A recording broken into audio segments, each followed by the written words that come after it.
It's great to be here today and speaking with you this morning. Privilege and thanks to the guys at SMG and to P2PI to be invited to participate in, I think what we'll all agree is quite an exciting but also a real necessary event to have that retail media dedicated event in the industry. It's long overdue. So great to be here. As mentioned, my name's Dan Sands. I head up our retail partnerships for Firework across EMEA. To give you a brief introduction to Firework. So Firework is an end-to-end video commerce platform. So what we look to do is deliver a front-end video commerce, but also video experience platform for retailers, brands, and publishers to use to better engage audiences online, to drive conversion and to drive loyalty by really looking to bridge the gap between the offline world and the online world. So how do you replicate some of those in-store experiences and that experiential nature of shopping in-store in a digital environment? So that's really what we're all about. And what we see by doing that is we can increase those key metrics. And I think just to give a bit of context, because we'll look at how some of this video and some of this interactive nature of video is used within a retail media context, but to give you a little bit of a level set, what we deliver at Firework is 3 core product modules.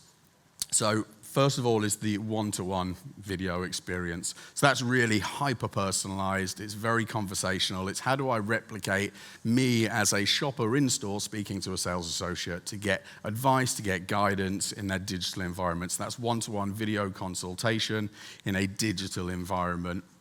The second is then digital showroom, so more one-to-many engagement. So how do I bring people from an online perspective into my digital or my physical store, but in a digital environment. So that one-to-many events, and those could be to introduce new product ranges or product launches. It could be to inspire customers about what they might want to cook for dinner tonight. So actually those longer format events that are about anywhere between half an hour and an hour long, but they're absolutely conversational and interactive. So it gives the opportunity for your online shoppers to come in and to ask questions and to get responses and to speak to people, but on a one-to-many approach.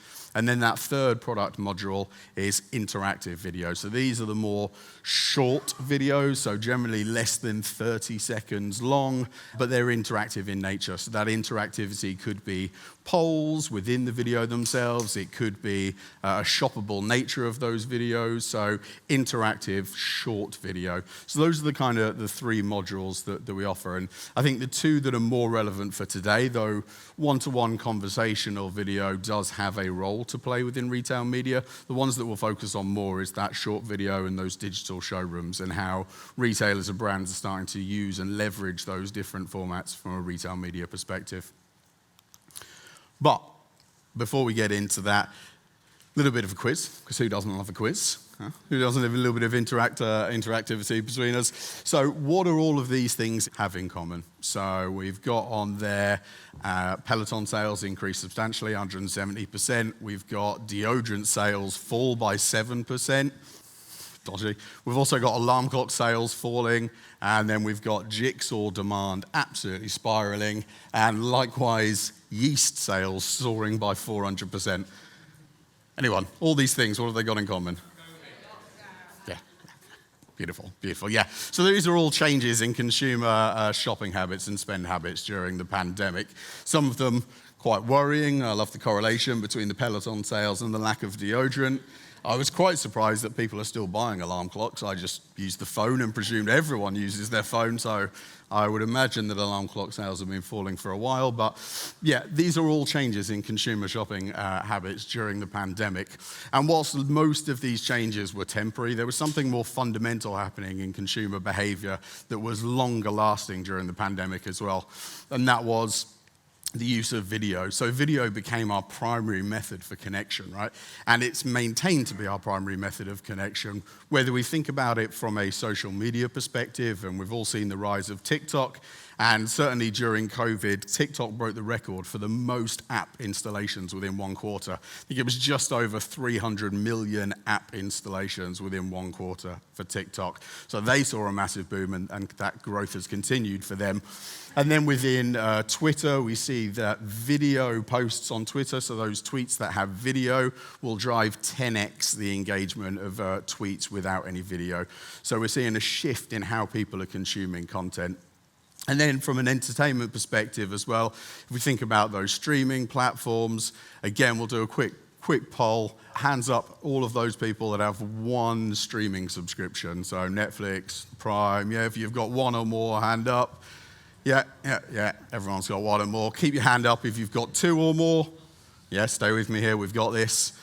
3 or more, keep your hand up. 4 or more, keep your hand up. Yeah, a couple, we're starting to lose people. 5 or more, hands up.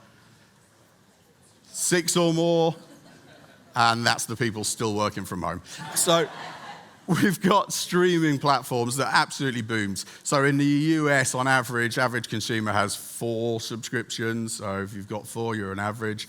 And 25% of people added at least 1 streaming subscription during COVID. So it really shifted how we start to engage with content. Obviously, we all know the work from home and the Zoom calls, and Dan, you're on mute, Dan, you're on mute, Dan, you're on mute.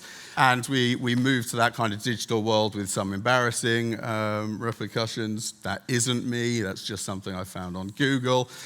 So we started using video for work, and I think that trend has continued. Yes, we're now on a hybrid model, but people are still using video for Zoom calls or Teams or whatever you use more and more than they ever had before. And then from a personal perspective as well, video calls. I think it was 1.3 billion people used mobile video calls in 2019. That went up to about 1.8 billion during the pandemic, and it's set to rise to 4.5 billion people using video calls by 2025.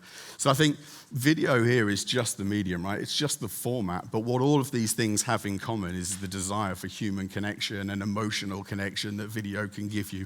Whether you're entertaining yourself, whether you're educating yourself, or whether you're trying to maintain those professional or personal relationships, the common denominator about video and the benefit of video is the human connection that it can deliver versus any other medium. And that desire for human connection and that desire for emotional connection doesn't leave us when we become shoppers, right? Actually, that desire is still there. And when we're shopping in a digital environment or even in a physical environment, us as shoppers are still looking for it. So over 50% of people here globally are looking at videos when they're shopping in store, which is a staggering statistic. Not sure I fully believe it, even though it supports my narrative, because I don't walk around Boots and see loads of people staring at their phone necessarily, but more than 50% of people, when served aid, say they use video when shopping in store. And again, 80% of individuals say they alternate between search and video content when they're looking for products online. Now, that I can absolutely relate to my shame, but something that I have accepted. I did become a Twitcher during COVID. For any Americans in the room, though, that's people who love bird watching. I've accepted it, it's who I am now, and I went out and looked to buy some binoculars, and I did exactly this behavior. I have no idea about binoculars. I just like looking at, it's hard to say in public, I just like watching birds now. Well, my wife will love that. So I was doing exactly that. I've got no idea. So I actually just researching and looking at videos and looking at reviews. And it's quite commonplace now when we're in that buying behavior, and it helps with that shopping journey. And then likewise, actually when it comes to conversion, 89% of people say they were convinced to buy a product by a video. So we know that video plays an important role within that shopping journey from a kind of a consumer data perspective, but then also marketeers are starting to recognize this.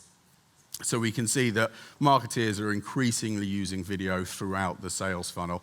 And there was some great discussions earlier around actually the role of retail media in that upper funnel conversion. Are we doing the best job? It shouldn't all be about conversion. Actually, engagement should be a key metric that we're tracking. And marketeers are obviously using video increasingly for that awareness piece. I think we spend 1.5 hours a day on average watching non-streaming content. So TikTok, other social media platforms are available. So 1.5 hours a day on average watching video content. which is mammoth. So actually, if you do want to drive awareness and get attention from the modern day consumer, video is an absolutely crucial part, and marketeers recognize that. Likewise, when it comes to consideration, marketeers are all saying that video plays an important part in helping a consumer understand their product or service on a greater level. It's no surprise to any of us here. We've all experienced it in our personal life. And then likewise with conversion and with loyalty, that video is proven to drive conversion and drive loyalty. And I think the loyalty is a really interesting point, because what video does, and if we look at TikTok and that 1.5 hours a day consuming video content, it gives the ability for brands to tell stories and to have more time on site engaging with that brand, with those products. And by having that time on site and that interaction and that engagement, it gives us the opportunity to build a relationship with the brand, build that human connection and that authenticity, which drives to repeat purchase and drives to increased loyalty. So we know that marketeers look at this and are using video content throughout the sales funnel. And it is increasingly playing an important role within the consumer shopping journey as well. So from a search perspective, it's now 25% of, or 26% of Google search results will display a video thumbnail. So Google is increasingly putting importance on video, and it's playing an important role in that search aspect when searching for products. Obviously, the traditional media and the connected TV, there's been exciting partnerships by some of the retailers in this room and the CTV players, so 4OD and ITVX. So we know that CTV is playing an important role in that shopper journey as well. Obviously, again, very much video first. And obviously, social is playing an important role and video plays a key role in that with TikTok.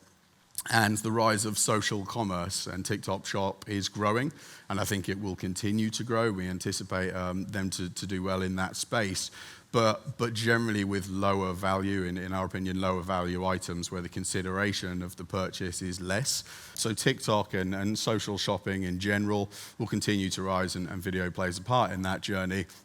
And then, as we heard earlier, you've got the increased footprint of digital screens in store as well, playing an important role. Then we come to kind of the digital, so the mobile, the e-commerce, and the desktop space. And I think that's where there's probably room for the industry to improve and to make a change in that space, because what we see here is time and time again, the e-commerce sites still tend to be very much a text and image-led platform. They're very transactional, therefore, in nature. I mean, what I've done here, because this is predominantly a UK and US event, I've tried to pick an example from as far away as possible and gone for an Australian retailer in the risk of offending anyone. But quite frankly, we could pick any category in any retailer across any country, and the experience tends to be pretty much the same, that it is very much text and image heavy. And what we want to try and move away from is how do you bring, like, say, some of that in-store experience online with a video-first experience? Because we talked earlier, and my background prior to joining Firework, I was at Citrus Ad, other retail media platforms are available, and we spoke time immemorial, and we've heard it today, about retail media has to work for the brand, for the retailer, and the customer to be effective. But when we think about the landscape in customer behavior, and we think about the top of the funnel of engagement, I would challenge that, are we really being as customer-centric as we can be as an industry and putting the customer first from an experience perspective? And actually some of the data that we saw earlier backed that up in terms of our customers feel that those ads add to the experience. I think only 7% said that the ads did add to the experience of shopping. So, our prediction. We believe that video commerce will drive the evolution of retail media. We think that there'll be a shift away from, not in its entirety, obviously, but a shift away from sponsored search and display media, and a move towards an increased use of the experiential side of advertising. So moving away from those static images and static text into a place of sound, motion, and human connection. And what that can do is it'll drive greater inspiration, so it'll help brands deliver at the top of the funnel within the retail media network. I think they can be more personalized, obviously at the the hyper-personalization end of one-to-one video, but actually more personalized in the sense of those digital showrooms where I can come and I can ask questions and I can engage. And likewise, we can deliver personalized video content, whether that be personalized video journeys. So I'm looking for a face cream, this is my skin type, and just taking consumers on a journey to find the relevant product for them. That's a more immersive experience than the traditional navigation on a retailer's site. The interactive nature, I think, will play a part both for the consumer, but also for the brand and from the retailer from a data gathering perspective. Being able to interact with an audience and get zero-party data of what's important to them, what questions do they have about your product, will really help play into the content that you want to push out in the future, but also maybe play into your product development roadmap as well. And importantly, and we've heard it time and time again today, is actually the video is the equalizer. It's able to deliver that full funnel execution from a retail media perspective. So let's have a look at a couple of examples. So here what you're looking at is, we talked about this earlier, we're looking at the short video module here. So actually, how do you use interactive video, and how are brands and retailers exploring with interactive video, which can be used in a retail media setting? So here you've got PepsiCo who are looking at how do they deliver on homepage a discovery phase of the sales cycle. So introducing new products and having that human connection, talk about the products, but also making that shoppable so they can both drive discovery on homepage, but also drive conversion there and then. You're also looking at, in this example, how do you replace some of the display media within search with video content, which again will have a higher click-through rate, higher engagement, and higher conversion than traditional display media. So you've got the example there with Samsung that will come back around again. And then you've got Henkel here, who are doing some really interesting stuff with out of home. So putting those QR codes on billboards or on bus stations, and then driving people to their own site where they're giving them this immersive video-first led experience that's very much about storytelling. It's very much about interactive discussion with the audience, and at the same time conversion. So in this instance, Henkel then pushing the traffic back to the retailer. So I think what you're seeing here is that brands are increasingly experimenting with this video. They're collecting the data and they're then taking that to their retail partners to talk about the performance and the opportunities available to them. Likewise, retailers, certainly in the US, are starting to adopt this and use this as a monetization opportunity as well. And you can see some of the great stats and KPIs that we're tracking there. I think the ones that shout out for me is absolutely click-through rate. If we look at sort of traditional display media, click-through rates tend to be around about 1%. So we can absolutely get a higher click-through rate with video, which is great from an engagement perspective. But what I really like is the 13 seconds average watch time. When we talk about top of the funnel activations, 13 seconds is immense.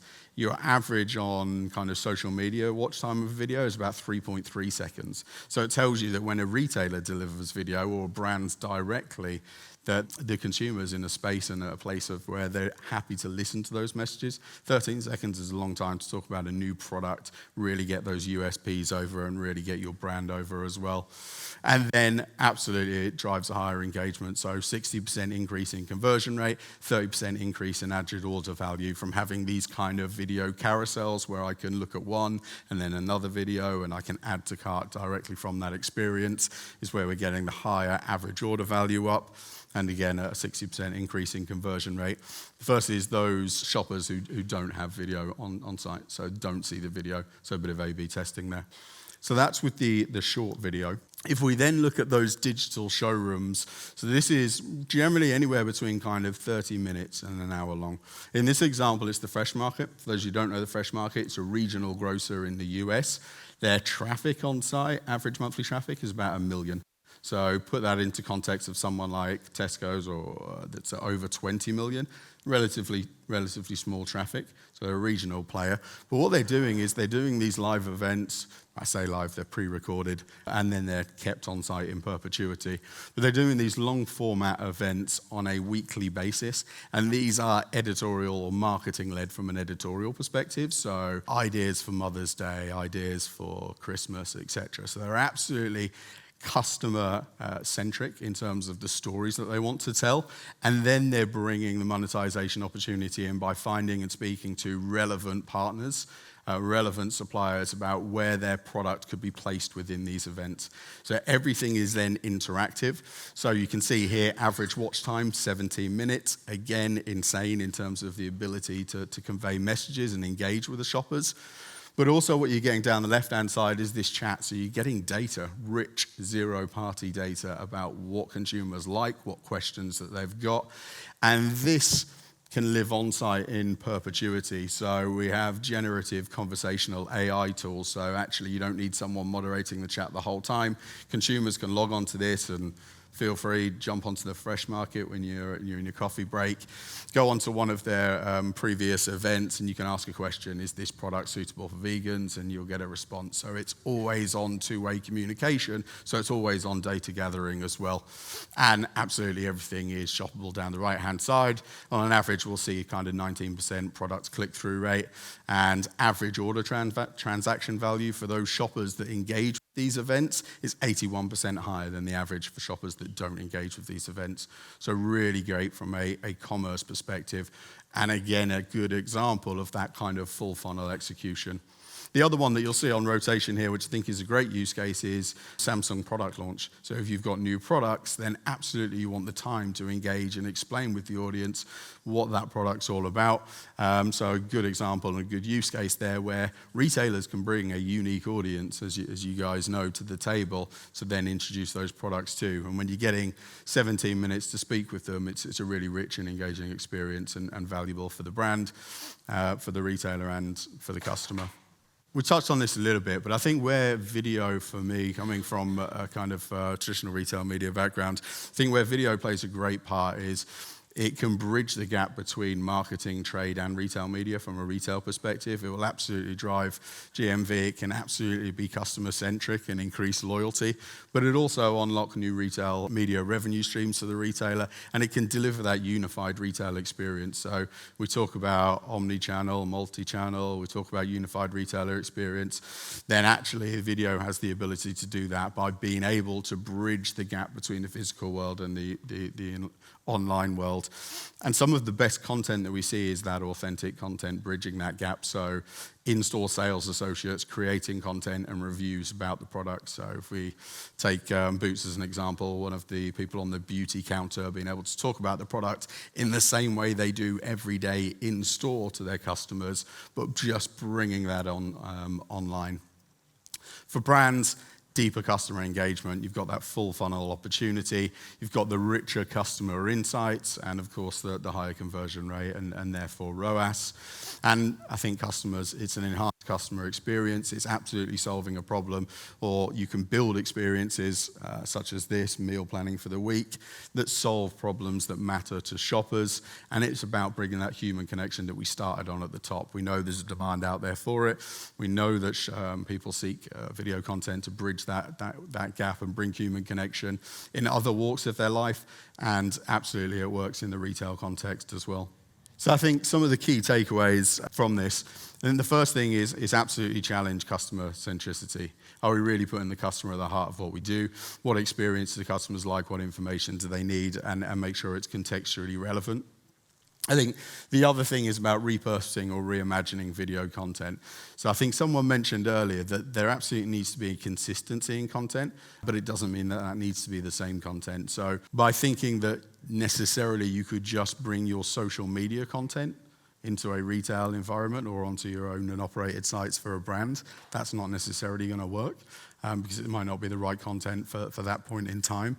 And again, what you want to look at is there are places where you can repurpose content and work with your marketing teams to understand what that content or video content supply chain looks like and where can you repurpose the content. But there are times where you need to reimagine the content. And again, when we talk about that example of authentic sales associate derived content, that's a good example where you would want to bring that into a retailer environment, but maybe not some of the TikTok or the Instagram or the other social content that you're pushing out there. So I think start now in thinking about what content do you have what further or new content do you need, and where can you repurpose content?